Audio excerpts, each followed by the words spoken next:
Секој организам е индивидуален и заслужува индивидуален третман кога е во прашање изборот на храна со која што ќе го насочува или ќе го условува она што треба да биде предизвик за здравствени придобивки.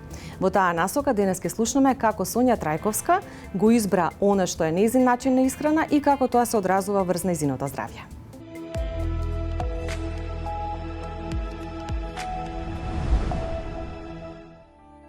Почетоците се некаде пред 20 години, точно не можам вака да го лоцирам периодот, ама би рекла така некаде можеби нешто помалку од 20 години. Практично јас се запознавам со овој начин на исхрана кој што сега е многу трендовски. Се запознавам од еден здравствен проблем за кој што не знаев дека го имам. Практично во тоа време бев на еден престој во Америка и чувствував некаква омалаксаност, немав никаква енергија, јако добро се хранев, се движев, немав некои посебни обврски, значи се беше нормално како за некој на таа возраст. И барајки по тие информации што може, како да е, што е, некои медицински испитувања, и дојдов до една ситуација во која што ми открија проблем кој што можам да го решам преку храна. Тогаш се запознав со, тогаш беше актуелен low carb храната, која што би рекла дека е основа на денешната кето храна. Со low carb храната, значи ми дадоа една книга која што ја купив и ми рекоа прво да го прочитам предговорот кој што беше некој може 200 страни. Беше на англиски, значи ние сите знаеме некое ниво на англиски, меѓутоа кога треба да читаш стручна литература е малку покомплицирано, меѓутоа издржав, ја прочитав. И дојдов до едно сознание дека воопшто нема ништо лошо во тоа. Значи тоа се сите работи кои што ги јадам, меѓутоа на еден погрешен начин претходно. И добро имаше, многу ми помогна што внатре имаше едно мени, тоа е двонеделен почетен стадиум. И почнуваш со таа храна, значи бара многу ангажман, многу одговорност, многу внимание да се посветува, бидејќи готвиш, внимаваш што внесуваш, броиш јагле, хидрати, калории, значи се, буквално се. И јас почнав, значи прво почнав да чувствувам некакви чудни симптоми на некаков ацетон во уста, на некаков метален вкус и ништо не ми беше јасно. И тоа го поставував како прашање на лекари, на луѓе, на стручњаци и дојдов до сознание дека се работи за еден процес на кетоза, односно кога нема доволно шеќери во организмот и мастите се претвораат во шеќери, односно енергија за мускулите. Ова беше едно чудно сознание, затоа што јас можеби биологија сум учила, ама не сум стручна да знам дека до ова доаѓа. И меѓутоа, она што беше најважното од сето тоа, што е најважно за еден млад човек, јас почнав да слабеам.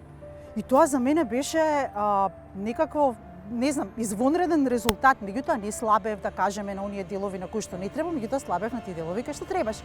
И не само тоа, почнав да се чувствувам многу физички подобро. Значи почнав да имам енергија.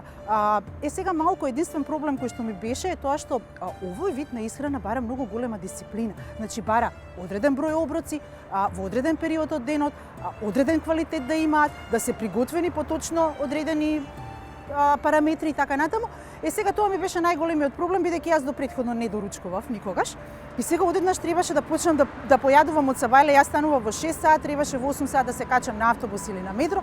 И тоа ми беше у некое брзање, меѓутоа не го јадев целиот оброк, го јадев половината.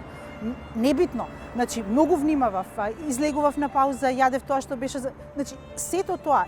И јас практично, во тие неколку години додека бев во Америка, се навикнав на овој систем на исхрана. Кога се вратив тука, јас најдов на многу големи проблеми и ми беше многу тешко да се навикнам, меѓутоа наоѓав варијанти. И до ден денес, значи после 20 години, јас се уште наоѓам варијанти како нашите традиционални јадења кои што постојат да ги претворам во кето варијанта. Тоа не значи дека јас слепо се држам до сето тоа. Тоа значи дека секогаш се враќам на тој начин на исхрана кога сум имала, да кажеме, некој лош ден. Лош ден сметам, да кажеме, одиме некаде на роден ден. Не можат они тебе да ти подготват по твојот начин на исхрана, значи имаш нешто што ти е ставено на маса. Не е културно да не пробаш. Јас ќе пробам и ќе јадам и парче торта, и ќе изедам и сладка, и ќе изедам и било што друго. Меѓутоа, следниот ден јас се враќам на мојот начин на исхрана. Можеби бројот на јагле хидрати кои што биле на почетокот помалку, постојано се зголемуваат. Односно, јас одлучувам кога ми се потребни. Значи си го следам организмот, јас веќе знам како функционира, знам што ми е потребно. Значи не постојат кај мене газирани пијалоци, не постојат сокови, онакви цедени, тоа ништо не постои. Значи јас не користам такви работи, бидејќи во секој од нив наоѓам дека не сум се чувствувала добро и некои овошја не ги конзумирам затоа што сум приметила дека воопшто не ми одговараат, иако се дел од кето, да кажеме, варијантата. Така да секој треба да си ја најде својата средина во било кој начин на исхрана, си ја наоѓаш својата средина, си го слушаш својот организам.